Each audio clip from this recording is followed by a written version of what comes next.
점심 맛있게 드셨습니까? 네, 오늘 또 뷔페 또 맛있게 다들 드셨으리라 생각합니다. 지난 시간에 학개 스가랴 말씀을 잠시 좀 살펴봤습니다. 학개 스가랴 두 선지자는 바벨론 포로기 후에 돌아오는 포로 귀환 시대 가운데 활동했던 선지자였다라고 이야기를 했죠. 프린트물 한번 보시면서 우리 지난 시간 복습하고 또 오늘 배워야 할 내용들 살펴보겠습니다. 먼저 학개 선지자, 바벨론 포로기 후에 예루살렘에서 활동했던 선지자입니다. 무엇 재건을 힘썼던 선지자일까요? 성전 재건입니다. 1차 포로 귀환 때 왔던 백성들과 함께 성전 재건을 했었죠. 물론 처음부터 시작을 했던 것은 아니었습니다. 스룹바벨을 통해서 처음에 시작을 했는데, 그런데 잠시 주변의 어떤 방해 세력들로 인해서 멈췄다가 다시 재개되는 그때 하나님께서 학개와 스가랴 선지자를 통해서 시작했다라는 것을 이야기를 했었죠. PPT를 먼저 한번 볼까요? 네. PPT 보면은 1차 포로 귀환 때 스룹바벨 귀환과 함께 성전 건축이 시작이 되었죠. 그런데 좀 얼마 후에 건축이 중단돼 방해 세력들로 인해서 건축이 중단되었고 다시 건축을 재개하게 되는 이 시점 바로 앞에 학개와 스가랴 선지자가 하나님의 명령에 따라서 성전 재건을 해야 한다라는 것을 이야기를 했죠. 성전 건축이 완공되고 1차 때가 바로 성전 건축이 이루어졌다라는 것을 1차 때 알 수 있습니다. 그리고 난 다음에 이제 2차와 3차는 좀 뒤에서 좀 더 살펴보겠습니다.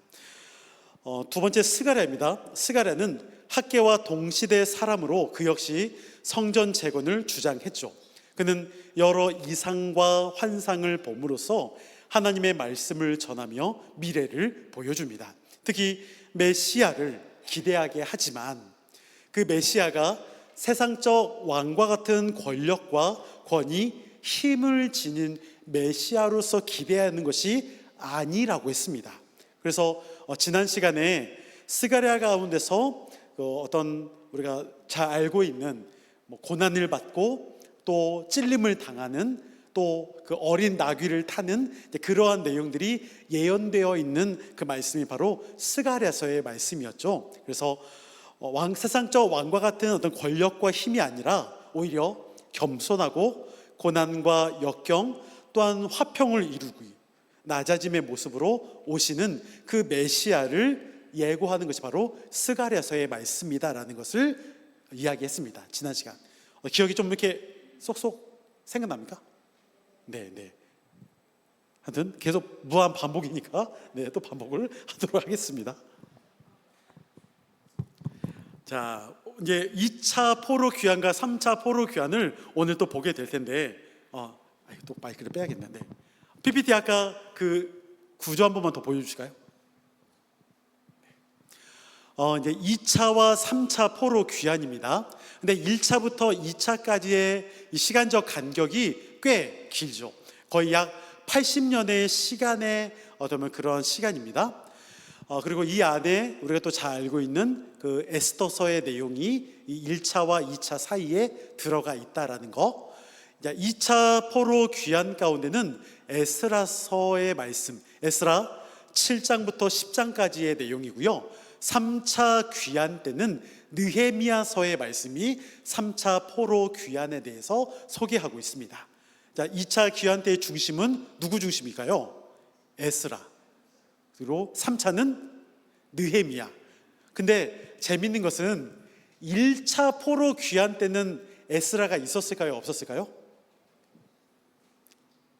에스라가 이때 귀환을 2차 때. 그런데 우리가 에스라서를 보게 되면 그러니까 1차 귀환이 에스라 1장부터 6장까지거든요. 근데 알고 보면 그 안에는 에스라가 없어요.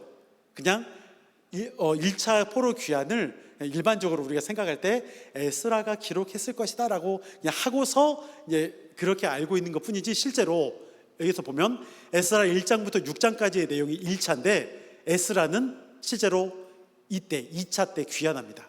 1차 때는 에스라가 등장하지는 않아요. 이것도 참 어떻게 보면 재밌는 일이 될 수도 있겠죠. 자, 2차 포로 귀환부터 다시 살펴보겠습니다. 에스라 7장부터 10장까지의 내용이 2차 포로 귀환입니다. 뭐가 회복될까요? 네, 힘있게 말씀하셔도 됩니다. 공동체, 맞습니다. 공동체 회복입니다.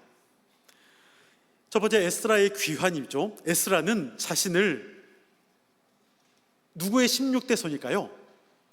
아론의 16대 손이라고 소개합니다. 이는 아론이 어느 지파 사람이죠? 레위 지파 사람이요. 그러면은 아론이니까 어떤 가문입니까? 제사장 가문이라고 말을 할 수가 있죠. 즉 아론의 16대 손이자 레위 지파 사람이고 또한 제사장 가문 가운데 있습니다. 그러면서도 재미있는 것은 그가 율법 학사라고 불려지거든요. 학사라고 불려지는데 원래 율법 학자는 일반적으로 이제 나중에 신약 시대, 중간기 시대 가운데는 바리새인들이 율법 학자들인데 제사장 가문은 사두개인이거든요. 그러니까 좀 이게 원래는 다른데 이 당시에는 아직 바리새인이 등장하지 않았던 때라서 그냥 율법 학자도 제사장 가문 가운데 함께 하는 것들도 어느 정도 허용되고 있었던 것 같습니다. 그리고 이제 1차 귀환이 있은 지 약 80년 후 성전이 완공되고 약 60년이 지난 후였으며 그동안 제대로 하나님을 예배하지 못했던 때 2차 포로 귀환이 이루어집니다. 그래서 에스라는 결심하기를 무엇을 연구하여 준행합니까? 율법을 연구하여 준행하며 율례와 규례를 이스라엘에게 가르치기로 결심합니다. 우리 에스라 7장 10절 말씀 함께 읽어봅니다. 시작. 에스라가 여호와의 율법을 연구하여 준행하며 율례와 규례를 이스라엘에게 가르치기로 결심하였었더라. 아멘. 자, 두 번째 2차 귀환 준비와 내용입니다. 에스라가 활동했던 그때는 페르시아의 왕이 아닥사스다 왕입니다. 아닥사스다 왕이 조서를 내리는데 우리가 이제 그 조서에 대한 것을 1차 귀환 때도 우리가 조서 좀 기억하십니까? 1차 때는 어떤 왕이었죠?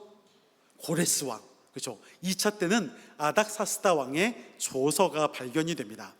에스라 7장 13절, 20절, 25절인데요. 각각의 말씀인데요. 우리 함께 읽어봅니다. 세 절 말씀입니다.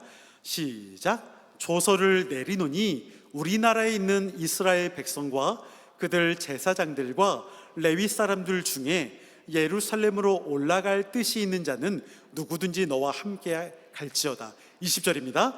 그 외에도 내 하나님의 성전에 쓰일 것이 있어서 내가 드리고자 하거든 무엇이든지 궁중 창고에서 내다가 드릴지니라. 25절입니다.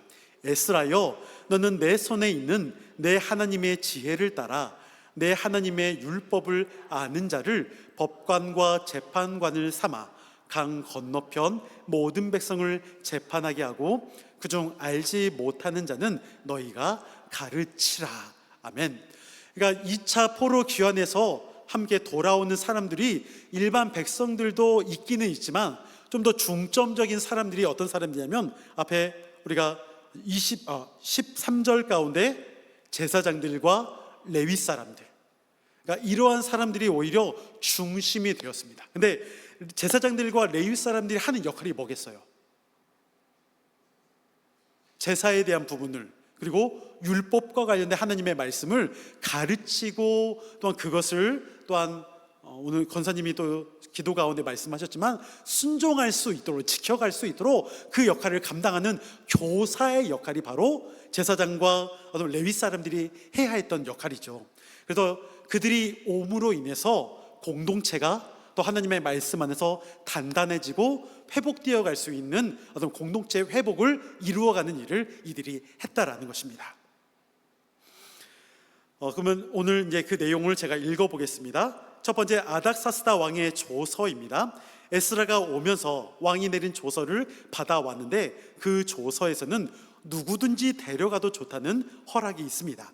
사람을 모집할 수 있는 권한, 황제에게 공식적으로 파송된다는 내용, 거기다가 빈손으로 가는 것이 아니라 헌금까지 지참해 보낸다는 내용이 조서 안에 모두 들어 있습니다. 그만큼 에스라는 아닥사스다 왕에게 신뢰를 받았으며 아닥사스다 왕도 에스라를 신뢰하고 있음을 볼 수가 있습니다. 두 번째, 하나님의 도우심입니다. 에스라서 8장 31절 말씀 함께 읽어봅니다. 시작. 첫째 달 12일에 우리가 아하와 강을 떠나 예루살렘으로 갈새 우리 하나님의 손이 우리를 도우사 대적과 길에 매복한 자의 손에서 건지신지라. 아멘. 예루살렘으로 가는 가운데 대적과 길에 매복한 자의 손에서 뭐 했다? 건져냈다. 이 말은 뭡니까? 즉 어려움과 문제가 있을 수 있지만 그 모든 것을 하나님이 다 차단시켰다는 거예요. 실제로 역사 기록에 보면 돌아오는 어쩌면 이방의 나라들, 그러니까 중간기 문서에 보게 되면 중간기 다른 나라의 이방 문서에 보면 그 이방 문서 가운데 어떤 내용이 있냐면 그 바벨론, 그러니까 페르시아에서 그 이스라엘뿐만이 아니라 주변의 여러 나라들 가운데 돌아오는 일이 있어요. 왜냐하면 당시에 페르시아가 엄청 큰 제국이니까 뭐 이스라엘만 잡혀간 게 아니거든요. 다른 나라들도 잡혀갔습니다. 근데 풀려나면서 돌아오는 가운데 도적을 만나고 대적을 만나서 다시 또 노예가 되고 죽거나 하는 일이 있다라는 문서의 기록들이 있습니다. 그런데 그러한 기록들 가운데 이스라엘 남유다 백성들은 하나님의 보호하심 안에 그러한 대적 가운데 있지 방해받지 않았다라는 기록을 볼 수가 있죠. 하나님의 도우심 안에, 은혜 안에서 이러한 것이 이루어지고 있음을 보게 됩니다. 세 번째, 에스라의 사역입니다. 에스라서 9장과 10장의 내용인데요, 읽어보겠습니다. 예루살렘에 도착한 에스라의 눈에 하나님의 말씀을 거역하는 백성들의 모습이 보입니다. 이방 여인을 취하여 아내로 삼는 등 이방의 풍습을 여전히 따르고 있는 백성들을 보며 에스라는 누구의 죄를? 자기 백성들 또 조상들의 죄를 자신의 죄로 자백하고 고백하는, 또한 하나님께 회개하는 일이 있습니다. 즉 에스라는 자기 또 선조들 또 조상들 백성들의 죄를 자신의 죄로 고백하는 어떤 그러한 회개의 운동이 일어납니다. 우리 에스라 9장 2절과 7절 말씀인가요? 맞죠? 네. 에스라 9장 2절과 7절 말씀 함께 읽어봅니다. 시작. 그들의 딸을 맞이하여 아내와 며느리로 삼아 거룩한 자손이 그 지방 사람들과 서로 섞이게 하는데 방백들과 고관들이 이 죄에 더욱 으뜸이 되었다 하는지라. 우리 조상들의 때로부터 오늘까지 우리의 죄가 심함에 우리의 죄악으로 말미암아 우리와 우리 왕들과 우리 제사장들을 여러 나라 왕들의 손에 넘기사 칼에 죽으며 사로잡히며 노략을 당하며 얼굴을 부끄럽게 하심이 오늘날과 같으니이다. 아멘. 우리 조상들의 때로부터 어떤 일이 있었습니까? 우리의 죄가 심각했죠. 근데 그 죄의 심각성이 어떤 일 때문에 있습니까?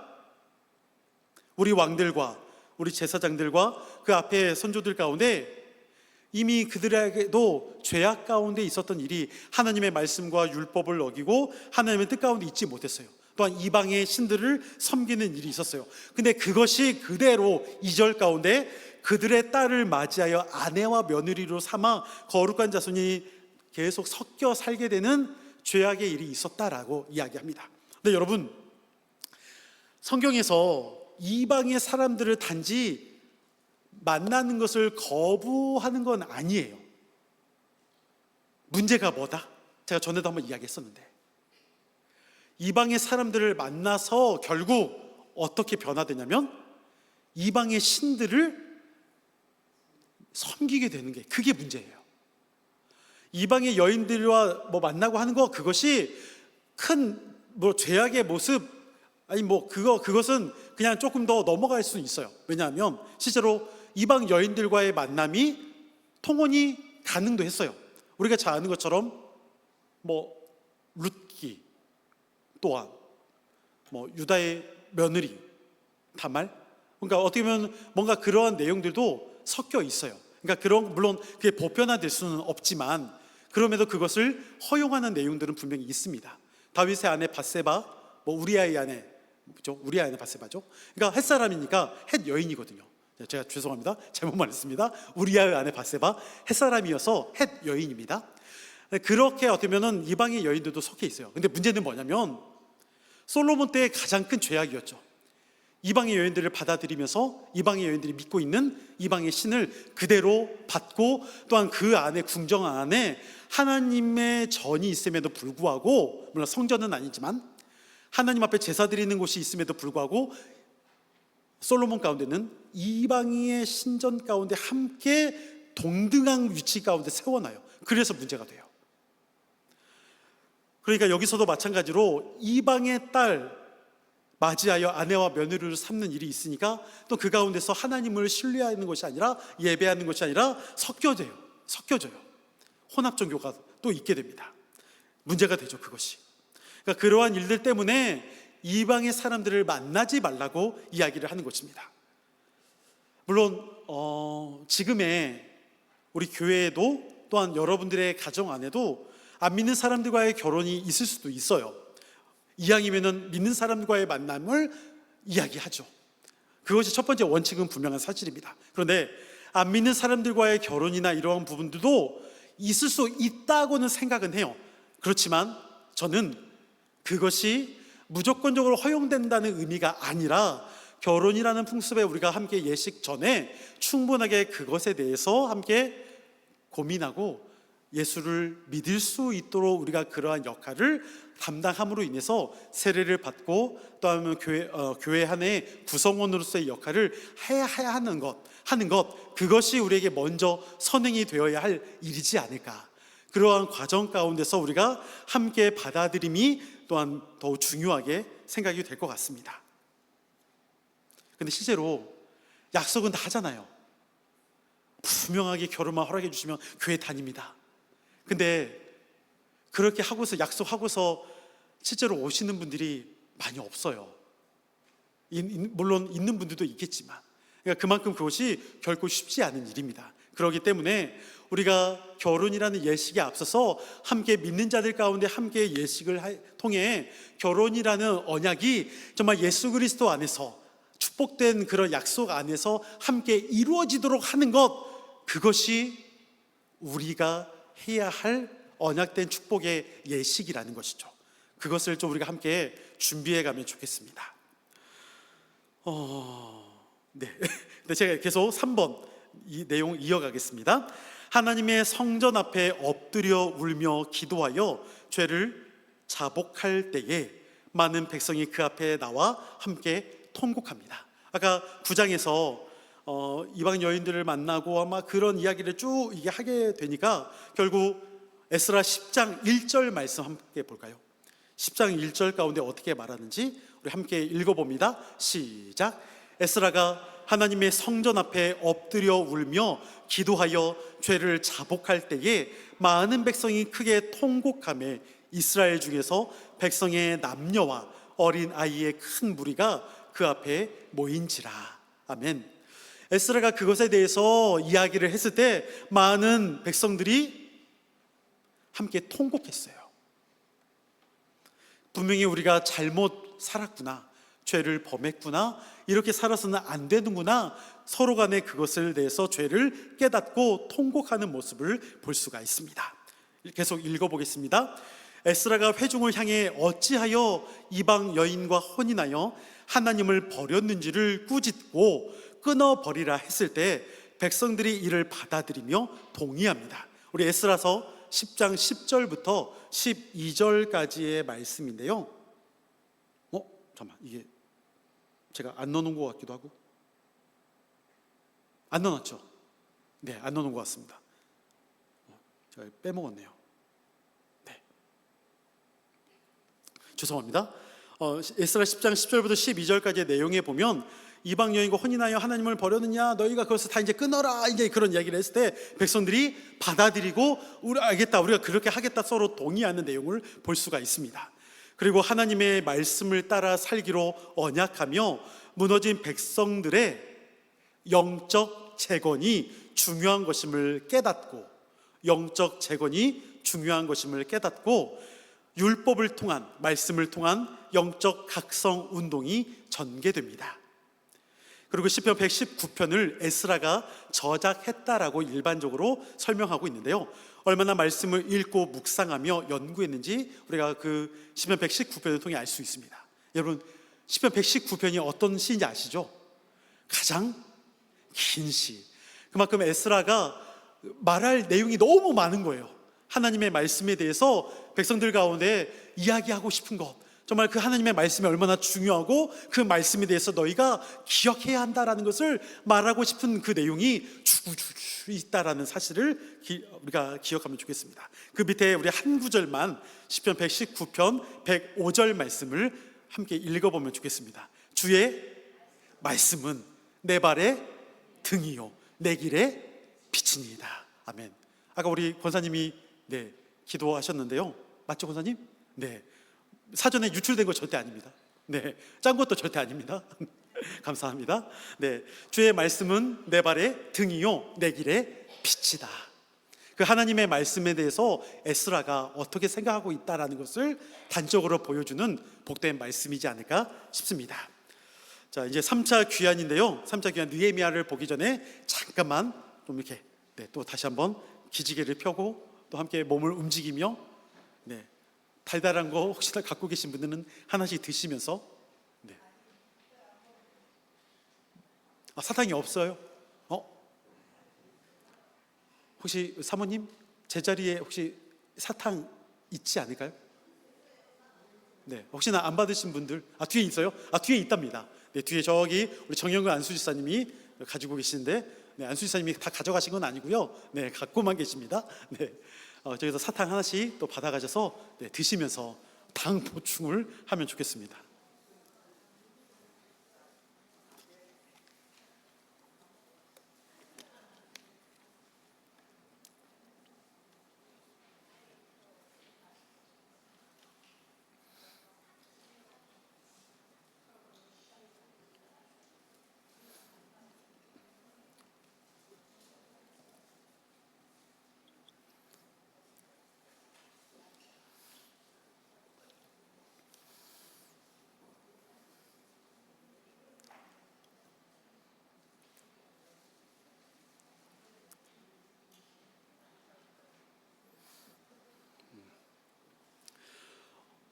이제 마지막 바벨론 포로에서 이제 돌아오는, 페르시아에서 돌아오긴 하지만 이제 3차 귀환, 포로 귀환에 대한 내용이 느헤미야서를 통해 이야기하고 있습니다.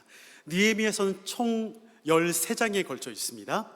느헤미야서를 통해서 우리에게 보여주는 재건은 뭡니까? 성벽입니다. 성전은 1차 때 지어졌죠. 성벽 재건입니다. 그래서 1차는 성전, 2차는 공동체, 3차가 성벽, 이렇게 여러분 기억하시면 될 것 같습니다. 1차가 뭐요? 성전 재건, 2차가 공동체 회복, 3차는 성벽 재건. 근데 물론 좀 3차도 좀 이렇게 두 개로 나눠 볼 수도 있어요. 성벽 재건과 함께 공동체 회복도 함께 있습니다.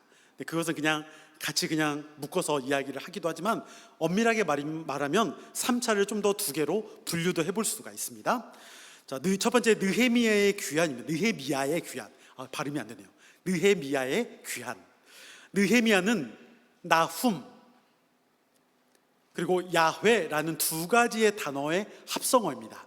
나훔, 나함이라고도 하는데요, 나함은 어떤 뜻이냐면 위로라는 뜻을 갖고 있습니다. 위로. 그러니까 야훼는 우리가 잘 아는 하나님의 이름이죠. 여호와. 그러니까 합치면 그 뒤에 위로하시는 여호와, 이것이 느헤미야의 뜻입니다. 위로하시는 여호와, 하나님. 느헤미야는 당시 페르시아 왕의 뭐 맡은 관원장일까요? 술 맡은 관원장입니다. 왕의 신임을 받았던 인물입니다. 왜냐하면 술 또한 음식을 맡았던 관원장은 늘 왕에게 바쳐지기 전에 먹어봐야 시음을 해야 합니다. 그러니까 먼저 독이 있는지 없는지를 늘 맛보고 왕에게 그것을 줍니다. 물론 첫 번째는 그게 있고요. 두 번째는 특히나 술 맡은 관원장은 떡 맡은 관원장보다 더 친밀한 관계가 있습니다. 왜냐하면 여러분 갈증날 때 뭐 마시죠? 물. 근데 옛날에는 여러분 물을 잘 마시지 않고 뭘 마셨을까요? 포도주. 그러니까 늘 물을 찾듯이 옆에서 포도주를 홀짝홀짝 마셨습니다. 그러니까 술 맡은 관원장이 늘 옆에 있어요. 그래서 왕이 필요하다 싶으면은 술을 늘 대령했죠. 그러니까 그것을 이제 먹을 때마다 왕도 늘 옆에 있으니까, 그러니까 서로 대화를 나눕니다. 그러니까 어떻게 보면 술 맡은 관원장, 예전에 그 페르시아 고대 문서에 보면, 저도 읽어봤는데 그 고대 문서 가운데 그 왕과 함께 소통하고 관리의 어떤 그런 직임에 대한 인사를 관행할 때 술 맡은 관원장이 그 다른 대소신료들과 함께 거의 같은 위치 가운데서 그 역할을 했다라고 문서에 기록되어 있습니다.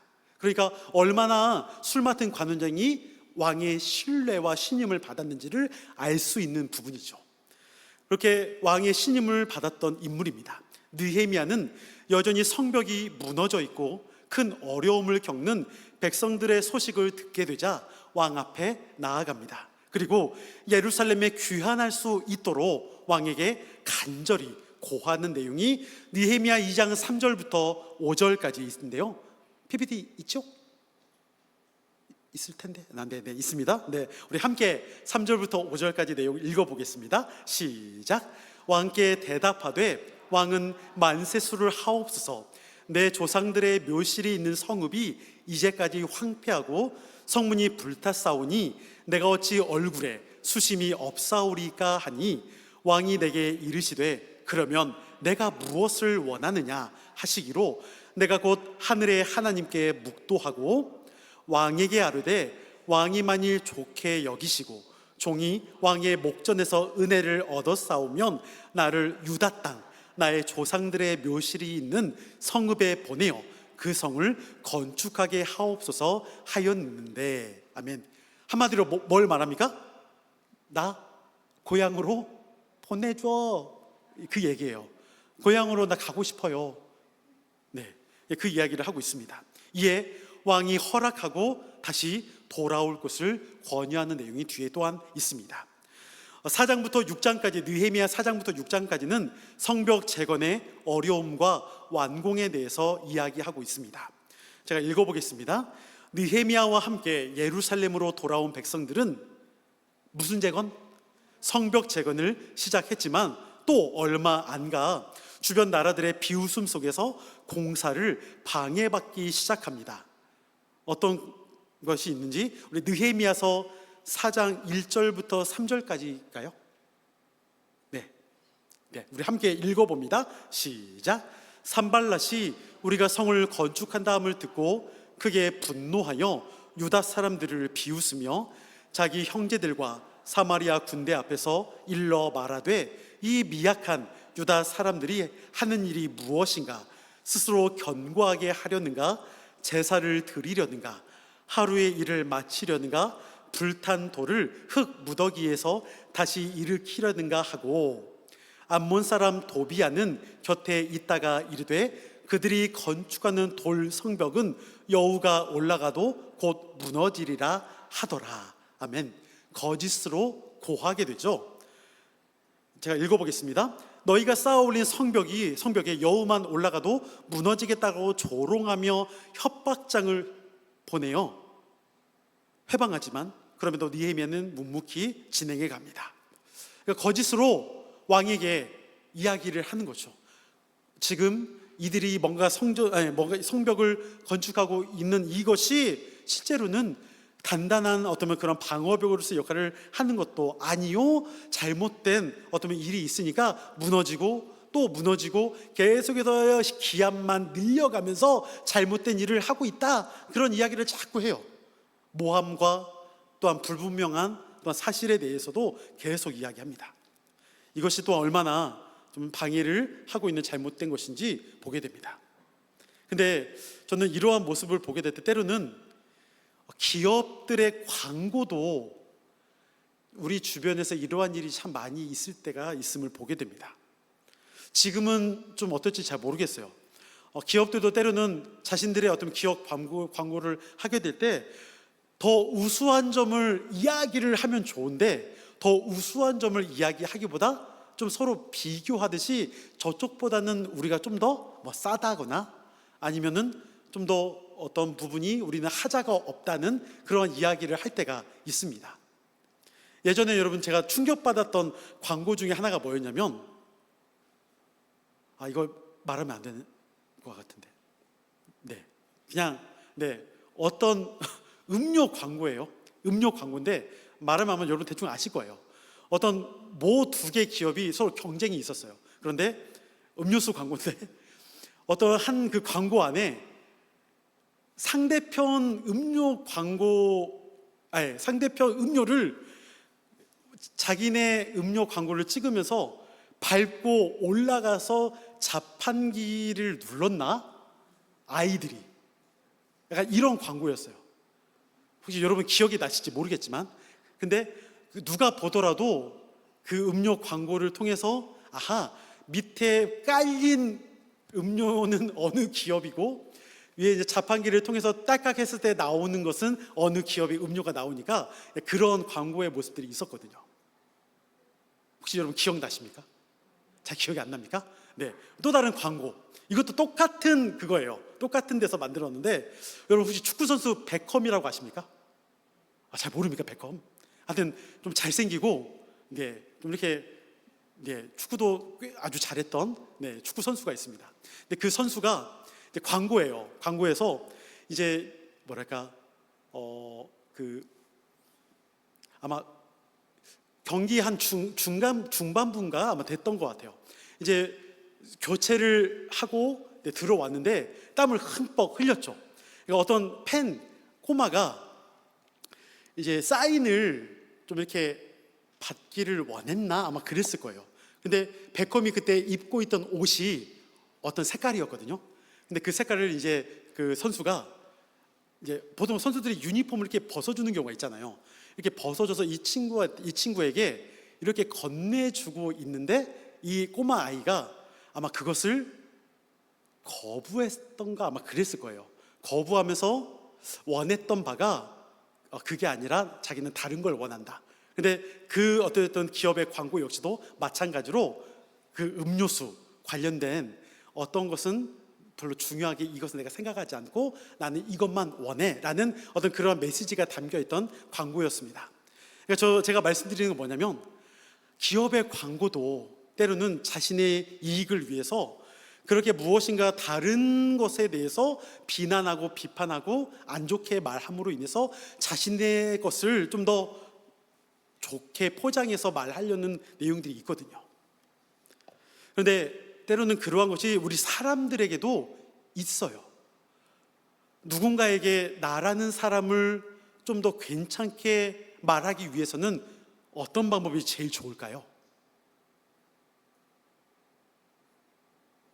나와 함께하고 있는 어떤 사람에 대해서 안 좋게 말하면 돼요. 근데 그렇게 말하는 순간 우리는 알죠. 저것이 잘못이다. 그런데 그 잘못에 대해서 우리는 잘 말하지 않아요. 괜히 말하면 관계가 또한 더 안 좋아질까 봐. 그게 우리의 때로는 모습인 것 같아요. 저도 마찬가지인 것 같습니다. 누군가에 대해서 우리가 서로 비난할 때 있고 비판할 때 있어요. 있을 수는 있습니다. 그런데 그것이 자신이라는 사람에 대해서 가치를 또한 높여주기 위해서 다른 누군가를 비난하고 헐뜯으면 그것은 곧 자기를 그렇게 비난하고 헐뜯는 모습으로 돌아올 수 있습니다. 그래서 조심해야 하는 거죠. 결국 성벽 재건을 방해하는 세력들 가운데 여러분, 나중에 가서는 이들이 다 무너집니다. 드디어 52일 만에 성벽 재건이 마쳐졌고 7장에서는 성의 적재적소의 지도자를 세우는 일과 하나님께서 예루살렘 백성들의 인구를 조사하도록 시키십니다. 인구조사가 있습니다. 모든 것이 하나님의 은혜였습니다. 세 번째입니다. 율법 낭독과 성벽 낙성식입니다. 느헤미야 8장부터 13장의 내용입니다. 성벽 재건이 끝나고 에스라는 다시 영적 운동을 시작합니다. 여러분, 여기서 누가 또 등장합니까? 에스라. 아까 맨 처음에 봤던 그 도표 한 번만 보여주실까요? 1차, 2차, 3차 그 귀환했던, 네, 감사합니다. 여러분, 2차하고 3차하고는 거리 간격은 약 10년밖에 차이가 안 납니다. 1차하고 2차는 약 80년의 시간인데요, 2차, 3차는 얼마 차이, 10년밖에 차이가 안 나요. 그러니까 2차 귀환했던 에스라가 3차 귀환에서 돌아온 백성들 가운데서도 함께 다시 영적 운동을 하게 됩니다. 이것이 에스라가 느헤미야서에도 함께 등장하는 이유입니다. 계속 읽어볼게요. 성벽 재건이 끝나고 에스라는 다시 영적 운동을 시작합니다. 하나님의 무엇을 낭독하며? 율법을 낭독하며, 하나님의 율법을 낭독하며 새벽부터 정오까지 일주일 동안 율법을 읽고 설명합니다. 우리 느헤미야서 8장 8절과 9절 말씀 우리 함께 읽어봅니다. 시작. 하나님의 율법책을 낭독하고 그 뜻을 해석하여 백성에게 그 낭독하는 것을 다 깨닫게 하니 백성이 율법의 말씀을 듣고 다 우는지라. 총독 느헤미야와 제사장 겸 학사 에스라와 백성을 가르치는 레위 사람들이 모든 백성에게 이르기를 오늘은 너희 하나님 여호와의 성일이니 슬퍼하지 말며 울지 말라 하고. 아멘. 에스라 학자가 여기서 계속적으로 영적 또 부흥 각성 운동을 하고 있음을 알 수 있죠. 이때 백성들이 율법 전체를 읽으며 조상들로부터 자기들이 잘못했음을 깨닫고 대성통곡하는 내용이 또한 이어집니다. 느헤미야가 이루고자 했던 것은 단지 성벽의 재건만이 아니었습니다. 성벽 재건은 주변으로부터 백성들을 안전하게 지키기 위한 보호막이 되었지만 더욱 중요한 것은 무너진 영적 벽을 다시 쌓음으로 인해 믿음의 신앙을 지켜가는 것입니다. 무너진 영적 벽을 다시 쌓아가는 것입니다. 토대를 쌓아가는 것이죠. 느헤미야 12장 43절인가? 잠깐만요. 네, 느헤미야 12장 43절 말씀 우리 함께 읽어봅니다. 시작. 이날에 무리가 큰 제사를 드리고 심히 즐거워하였으니 이는 하나님이 크게 즐거워하게 하셨습니다. 부녀와 어린아이도 즐거워하였으므로 예루살렘이 즐거워하는 소리가 멀리 들렸느니라. 아멘. 프린트물 읽어보겠습니다. 마지막. 느헤미야가 성벽 재건을 쌓고 에스라가 다시 백성들을 말씀으로 가르침으로 인해 영적 회복을 꿈꾸게 됩니다. 네, 그렇게 에스라와 느헤미야서를 통해서 1차, 2차, 3차 포로 귀환, 오늘은 2차와 3차를 중점으로 좀 함께 살펴봤습니다. 좀 여러분 조금 더 이해가 되실까요? 네, 또 다음 시간에도 반복을 한번 살짝 해나? 네, 아무튼 네, 그렇게 하면서 계속 우리가 조금씩 알아가면 좋겠습니다. 혹시 질문사항 있을까요? 네. 다른 질문사항 없으시면 제가 마무리 기도하겠습니다.